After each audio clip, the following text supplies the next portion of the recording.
First అయితే మొన్న MLA ఎలక్షన్లు జరిగినాయి. ఎమ్మెల్యే ఎలక్షన్లు జరిగితే మనకు రేవంత్ రెడ్డి సార్ ఏం చెప్పిండంటే మనకు 6 గ్యారంటీలు ఇస్తాడని చెప్పిండు. అందుట్లో ఆడోళ్ళకు మొత్తం ఫ్రీ బస్ అన్నాడు. ఫస్ట్ అందరికి చెప్తా ఆ ఫ్రీ బస్ అని చెప్పి ఫ్రీ బస్ అయితే రాష్ట్రంలో ఫస్ట్ ఇంప్లిమెంట్ జరిగింది.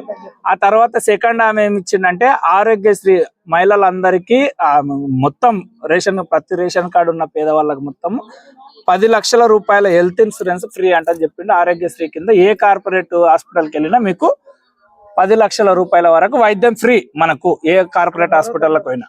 ఆ తర్వాత ఏం చేసిండంటే గ్యాస్ సిలిండర్ 500కి ఇస్తాడు. గ్యాస్ సిలిండరు మనకు కరెంటు ఫ్రీ అంటని చెప్పిండు. ఇండ్లకు పేదవాళ్ళకి అందరికి కరెంటు ఫ్రీ అంటని చెప్పిండు. గ్యాస్ సిలిండరు అండ్ కరెంట్ ఏమైందంటే మనకు ఎమ్మెల్సీ ఎలక్షన్లు వచ్చినాయి కాబట్టి మహబూబ్నగర్ ఓన్లీ మన మహబూబ్నగర్ వరకు మాత్రమే 2 ఫ్రీగా వస్తలేవు. ఇప్పుడు మనకు రేవంత్ రెడ్డి సార్ ఏం చేసిండంటే కరెంటు బిల్లు కొట్టుండి కానీ ఎవరి దగ్గర బిల్లు తీసుకోవద్దు అన్నాడు. మనకు బిల్లు వస్తుంది, మీకు 200, 300, 400 బిల్లు వస్తుంది, బిల్లు చూపిస్తుంది కానీ పైసలు తీసుకోరు. ఇప్పుడు వచ్చే నెల నుంచి 2 నెలల నుంచి తీసుకుంటలేరు కదా, ఏం కట్టొద్దు. అది ఇప్పుడు నేనేమంటున్నా అంటే ముసల్దానా చెప్తాను, నేను చెప్పినాక మళ్ళీ మీరు అడుగుండి నేను చెప్తా. మళ్ళా కరెంటు బిల్లు ఎవరి దగ్గర తీసుకోరు. ఇప్పుడు ఇదే లాస్ట్ మళ్ళా వచ్చే నెల నుంచి ఏంటంటే 0 అయిపోతుంది. అది మీకు మళ్ళీ 0 బిల్లు ఇస్తారు వచ్చే నెల నుంచి. ఈ నెల 13వ తారీఖు అయితే ఎలక్షన్ కూడా అయిపోతుంది, అది 0 అయిపోతుంది. మన ఊరికి ఏమైందంటే అవి 4 అయిపోయినాయి కదా. మన ఊరికి మన నియోజకవర్గానికి 3500 ఇందిరమ్మ ఇండ్లు వచ్చినాయి. ప్రతి ఇంటికి 5 లక్షల రూపాయలు ఇందిరమ్మ ఇండ్లు వచ్చినాయి. మేము అన్నిట్ల కమిటీలో మేము కూడా ఉన్నాం.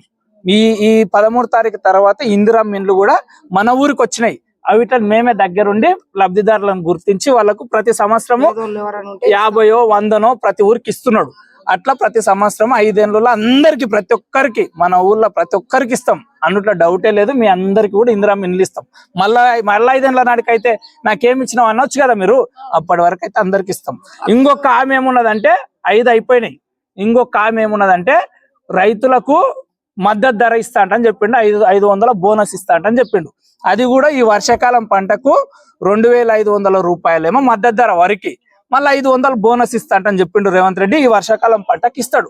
మళ్ళీ వచ్చే నెలల 2 లక్షల రూపాయల రుణమాఫీ చేస్తా అని చెప్పిండు. అది ఆల్రెడీ 2 లక్షల రూపాయల రుణమాఫీకి నిధులు కూడా కేటాయించిండు. దానికి ఒక కార్పొరేషన్ ఏర్పాటు చేసి మన అప్పునంతా ఆయన తీసుకొని మన అప్పుకి ఆయననే మిత్తి కట్టుకుంటాడు. వసూలు ఆయననే కార్పొరేషన్ లో అప్పు మన అప్పుని ఆయన అప్పుగా తీసుకొని కడతాడు అన్నట్టు బ్యాంకులకు. ఇది ఇప్పుడు అప్పుడు రాజశేఖర రెడ్డి చేసిండా లేదా రుణమాఫీ? కాంగ్రెస్ పార్టీ రాజశేఖర రెడ్డి చేసిండా లేదా రుణమాఫీ? కాంగ్రెస్. సరే ఇప్పుడు ఉన్నోళ్ళు అయితే ఇప్పుడు ఏమైందంటే ఉన్నోళ్ళకైతే అవుతుంది.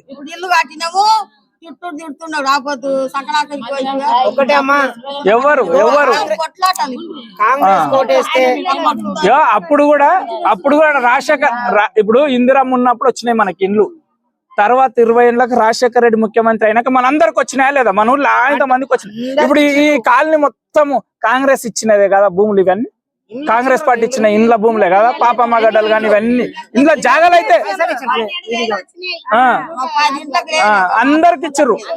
ఎస్సీ కాలనీలు ఉన్న ఇండ్లన్నీ ఇందిరమ్మ ఇచ్చినాయి. ఈడ బీసీ కాలనీలు ఉన్న ఇండ్ల జాగాలన్నీ ఇందిరమ్మ ఇచ్చినాయి, కాంగ్రెస్ పార్టీ ఇచ్చినాయి. ఆ తంగెళ్ళగడ్డకున్నాయన్నీ కూడా కాంగ్రెస్ పార్టీ ఇచ్చినాయి ఇండ్ల జాగాలన్నీ. అప్పుడు కాంగ్రెస్ మీన సెంట్రల్ ఉండే, సెంట్రల్ లా ఇందిరాగాంధీ ఉండే, ఇందిరమ్మ ఇండ్లే అవన్నీ. అట్లా అప్పుడు ఇచ్చిర్రు. అట్లా ఇప్పుడు కూడా కాంగ్రెసే ఇస్తది, మనం తీసుకొస్తాం మొత్తం దానికి. ఇప్పుడు ఏమైందంటే ఇది రేవంత్ రెడ్డి గెలిచిండు కాబట్టి ఇవి ఇచ్చిండు. ఇప్పుడు రేవంత్ రెడ్డి గెలిచిండు కాబట్టి ఇవి ఇచ్చిండు. ఇప్పుడు దేశంలో ఎన్నికలు ఇవి, పార్లమెంట్ ఎన్నికలు ఇవి. రాష్ట్రంలో 5 ఏళ్ళు మనం ఎవరిని కోటేసినా రేవంత్ రెడ్డి ముఖ్యమంత్రి ఉంటాడు. ముఖ్యమంత్రి రేవంత్ రెడ్డి మనకేం చేయాలన్నా రేవంత్ రెడ్డి. కానీ ఇది దేశానికి ఎన్నికలు అన్నట్టు. దేశంలో ఎంపీ ఎన్నికలు, దేశంలో ప్రధానమంత్రిని డిసైడ్ చేస్తాయి.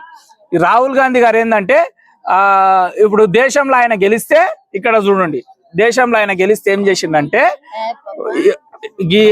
ఇందిరాగాంధీ మనమడు ఇందిరాగాంధీ మనమడు సోనియా గాంధీ కొడుకు. అయితే ఆయన ఏం చేసిందంటే 5 గ్యారంటీలని ఆయన తీసుకొచ్చిండు. ఇప్పుడు మన ఇంట్లో ఎవరైనా చదువుకున్న పిల్లలు ఉంటారు అనుకో, ఆ చదువుకున్న పిల్లలకు వాళ్ళ చదువుల కోసం 1,00,000 రూపాయలు ఇస్తాడు. వాళ్ళు చదువుకున్న వాళ్ళకి గ్రాడ్యుయేట్ గానీ ఇట్లా పెద్ద చదువులు డిగ్రీ లాంటివి చదవడానికి ₹1,00,000 ఇస్తాడు.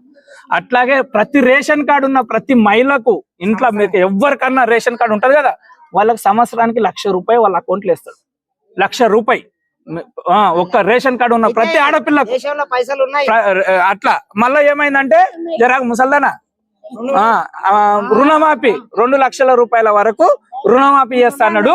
ఇప్పుడు మీరు అంతా ఉపాధి హామీకి పోతున్నారు కదా, ఉపాధి హామీ కూలీలకు పోతున్నాం కదా మనము, 100 రోజుల పని ఉంది కదా, దానికి ₹400 ఒక్క రోజుకు ₹400. ఆ 100 రోజుల పనిని కూడా కాంగ్రెస్ గవర్నమెంట్ తెచ్చిందా లేదా? రాజశేఖర రెడ్డి ఉన్నప్పుడు, సోనియా గాంధీ అప్పుడే ఉపాధి హామీ పథకాన్ని తెచ్చింది ఎవరు? కాంగ్రెస్ కదా. కాంగ్రెస్ దానికి ₹100 ఇచ్చిర్రు ఫస్ట్, ఇప్పుడు 200, ఇప్పుడు 400 ఇస్తామని చెప్తున్నాడు. అట్లా గెలిస్తే 400 చేస్తారు దాన్ని. అందుకనే ఈ కాంగ్రెస్ పార్టీకి మనం ఓటేయాలని చెప్తున్నాం అన్నట్టు.